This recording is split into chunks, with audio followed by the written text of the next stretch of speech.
Hello students, how are you all? Now we are with EVS chapter 1. In last session we have learned about what we have learned: Valam, camel cart and bullock cart. Where Valam is used in Kerala. It is a small and long boat and made up of wood. Children use that boat for going to school. Then camel cart. Where camel cart is used? It is used in Rajasthan. Why it is used in Rajasthan? As Rajasthan is a deserted area, that's why camel is used over there. In desert area, camel is the only mode of transport. Camel is also known as ship of desert, and he is having special kind of foot that can walk on the sand. That's why camel cart is used in Rajasthan. What was next? Bullock cart. Yes. Where bullock cart is used? Bullock cart used in village area where the roads are bumpy, and that's why people over there and children over there use bullock cart to go to school. Now what is the next part? See on page number 6. Next part is bicycle ride. Everyone rides a bicycle, right? आप लोगों के भी पास घर पे bicycle होगी, आप चलाते भी होंगे, है ना? सबको साइकिल चलाना तो बहुत मज़ा आती है। पर हाँ, एक बात है कि आप अभी बहुत छोटे हो, तो आप साइकिल से स्कूल नहीं आ सकते हो, है ना? तो आप लोग सब स्कूल कैसे आते हो? अपने पेरेंट्स के साथ आते हो, या फिर वान में आते हो, या फिर बस में आते हो, है ना? पर जो बच्चे बड़े हो गए होते हैं वो लोग बाईसाइकिल से भी स्कूल में जाते हैं. We ride our bicycles on the long road to school.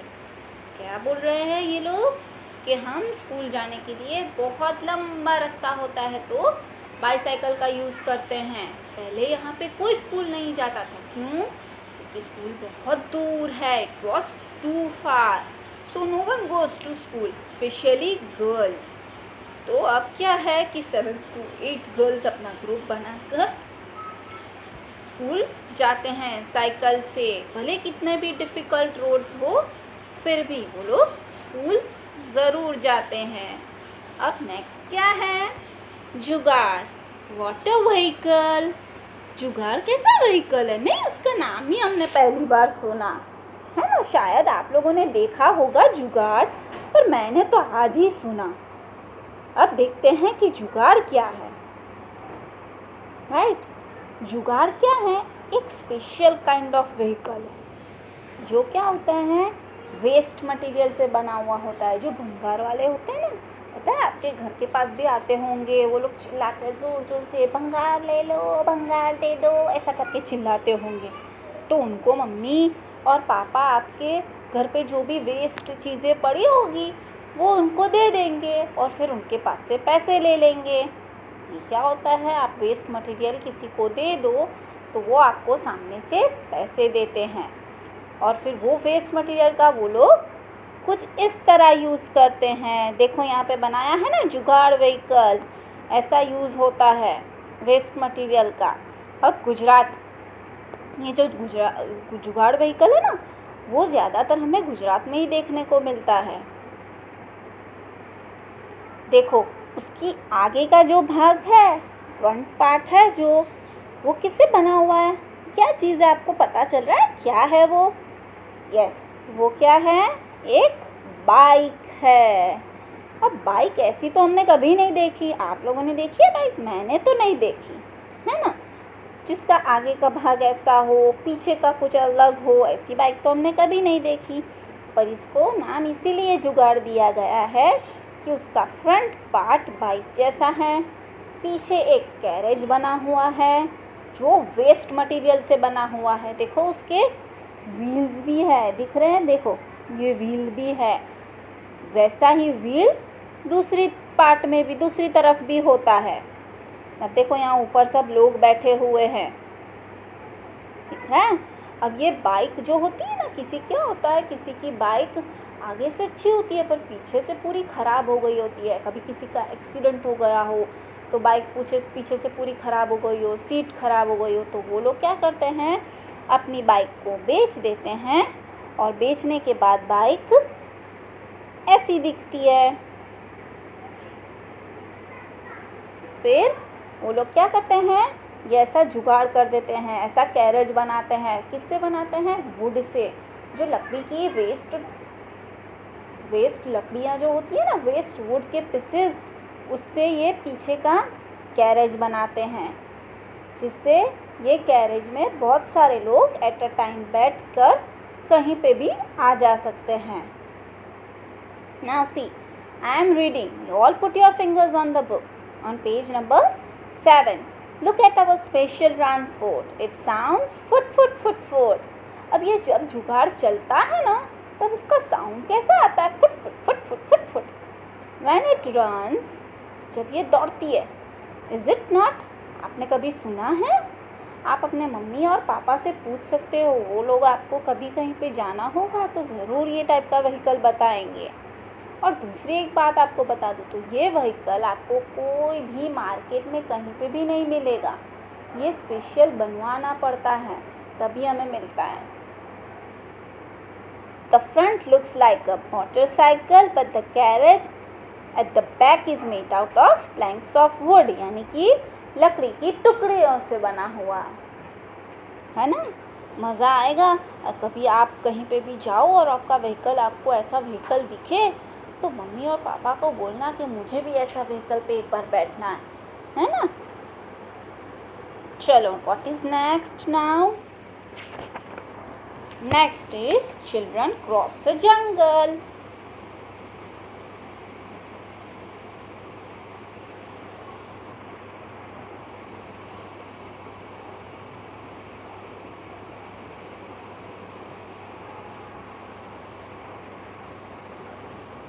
We have to go through a thick forest to reach school. At some places, it is so thick that even sunlight does not pass through it. अब क्या होता है, यहाँ के बच्चे क्या बोल रहे हैं? That we have to go through a thick forest. हमें thick यानी बहुत घने जंगल को क्रॉस करके जाना पड़ता है। To reach to school, school जाने के लिए बहुत घने जंगल होते हैं, उसको पास करके फिर हम स्कूल पहुंचते हैं। तो उस जंगल में कितनी जगह ऐसी हैं कि जहाँ पे सनलाइट भी ठीक से नहीं पहुँचती। इतने बड़े बड़े लंबे लंबे ट्रीज़ होते हैं, इतने एनिमल्स, बर्ड्स सब जंगल में हमें पाए जाते हैं, है ना। It is very silent there, वहाँ पे बहुत शांति होती है, बहुत पीस होती है। साइलेंट यानी कि कोई भी आवाज़ नहीं होता। You can only hear the sounds of different birds and other creatures. आपको जंगल में ज़्यादातर क्या सुनने को मिलेगा? बर्ड्स और एनिमल्स के साउंड, और किसी चीज़ की आवाज़ नहीं होती, ना व्हीकल्स की, ना कोई लोगों की, ना कुछ। सिर्फ एनिमल्स और बर्ड्स की आवाज़ें सुनने को मिलती है जंगल में।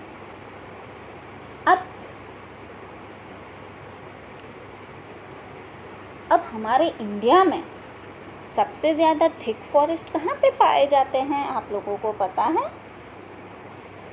देखो, मैं आपको बताती हूँ। See in the map of India सबसे ज़्यादा हमें कहाँ मिलते हैं जंगल? मध्य प्रदेश में। दिख रहा है सबको? जो मैं ब्लू कलर का सर्कल कर रही हूँ वो सब देखना।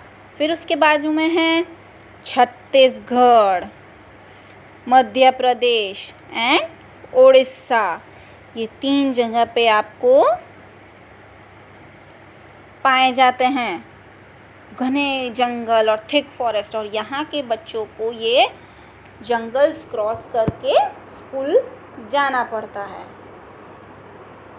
Right now what is the next? Next is moving on the snow.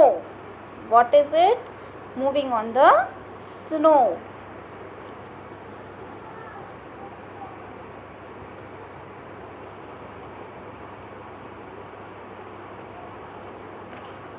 See, how we reach school.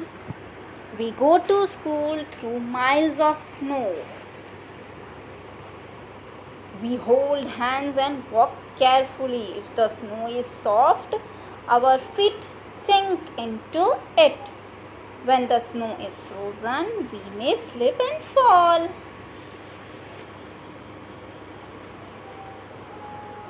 Now see, कितने बच्चे कैसे होते हैं. ये बर्फ़ हमें कहाँ पे मिलता है. सबसे पहले तो ये बताओ आप, बर्फ़ हमें कहाँ देखने को मिलता है. जहाँ पे हिल्स हो, माउंटेन्स हो. और माउंटेन्स हमारे इंडिया में सबसे ज़्यादा कहाँ पर है. नॉर्थ में, जम्मू कश्मीर, शिमला, मनाली, ये सब जगह पे सबसे ज़्यादा बर्फ़ मिलता है. तो वहाँ के बच्चों को जब स्कूल जाना होता है तो वो लोगों को ये स्नो को पार कर यानी कि माइल्स ऑफ स्नो को पार करके उनको आगे स्कूल जा सकते हैं. Now what they are saying that we have to walk carefully. Means ध्यान से चलना पड़ता है. Why they have to walk carefully? Because sometimes the snow is soft, यानी कि स्नो बहुत सॉफ्ट होता है. तो क्या होता है कि आपके पैर उसके अंदर सिंक हो जाएंगे, यानी कि अंदर धंसते चले जाएंगे. And sometimes the snow is frozen, यानी कि एकदम फ्रोज़न हो गया हुआ होता है. तो उसमें क्या होता है कि आपका पैर स्लिप हो जाने का डर रहता है. तो वो सब बच्चे क्या करते हैं, एक दूसरे का हाथ पकड़ कर फिर आगे जाते हैं. देखो पिक्चर में भी दिखाया है, सब बच्चों ने एक दूसरे का हाथ पकड़ा हुआ है और वो लोग आगे स्कूल के लिए जा रहे हैं. Now the last part it is Rocky path. Last part is rocky path. We live in the mountains. The paths are rocky and uneven. The children who live in the plains will find it difficult to walk on this, but we can easily race up and down.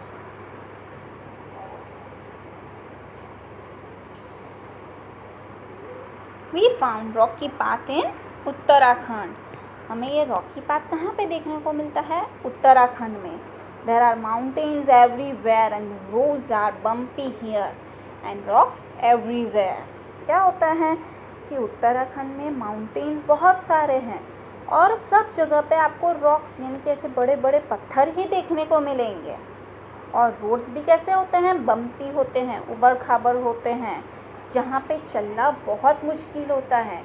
जो लोग planes में रहते हैं जैसे कि हम, यहाँ पे रास्ते ना ही उबड़ खाबड़ है, ना ही माउंटेन्स है, नथिंग इज़ देयर. तो हम कहाँ पर रहते हैं, प्लेन्स में, जहाँ पे सीधे सीधे रास्ते हैं. तो अगर हम वहाँ पर जाएंगे तो हमें वो रॉकी पाथ में चलना बहुत मुश्किल लगेगा. पर वहाँ के बच्चे ये ऐसे रास्तों पे भी रेस लगाते हैं, अप एंड डाउन करते हैं और ऐसे रॉकी पाथ को ही पास कर वो लोग स्कूल जाते हैं. So now our chapter is over. We have learned that how all the children in different places of India goes to school. है ना, हमने सब पढ़ लिया कि इंडिया के हर एक बच्चे कैसे कैसे चीज़ों का यूज़ करते हैं, क्या क्या डिफ़िकल्टीज़ फेस करते हैं स्कूल जाने के लिए, कौन सी जगह पे उन्हें क्या प्रॉब्लम फेस करनी पड़ती है, सब हमने पढ़ लिया. Now let's revise our chapter first. See, first what we have learned, it was bamboo bridge. Where bamboo bridge was used? It was used in Assam as it rains heavily over there. So children over there used bamboo bridge. Then it was the trolley. Where it was used in Ladakh because children has to cross the deep rivers. The next is cement bridge. Cement bridge is made upon water bodies. Sometimes it is also made upon railway tracks. So often we use this cement bridge. Next is Valam. Valam is used in Kerala. It is a small and long boat. Next is camel cart. It is used in Rajasthan because Rajasthan is a desert area. Next was bullock cart. Bullock cart is used in villages because the roads are bumpy over there. Next was bicycle ride. Most of the girls makes the group and goes to school by bicycle. The next part was jugaad, a vehicle which was made up of waste materials, and the front part was made up of motorbike. Next is crossing the jungle. Children cross the jungle, thick forest, and then goes to school. Where it is found? It is found in Madhya Pradesh, Chhattisgarh and Odisha. Next was the moving on snow. Moving on snow. Where does we found snow? In north of India. They had to pass this snow very carefully, as the feet can sink or they can sleep. Both the situations are there. And the last was the rocky path. Rocky path, where is it found? It is found in Uttarakhand. Roads over there are very rocky and bumpy, and children goes to school by passing these types of roads. Okay, so now any questions you can ask me. Tomorrow in next session we will do worksheet and exercise. Okay, till then goodbye. Have a nice day.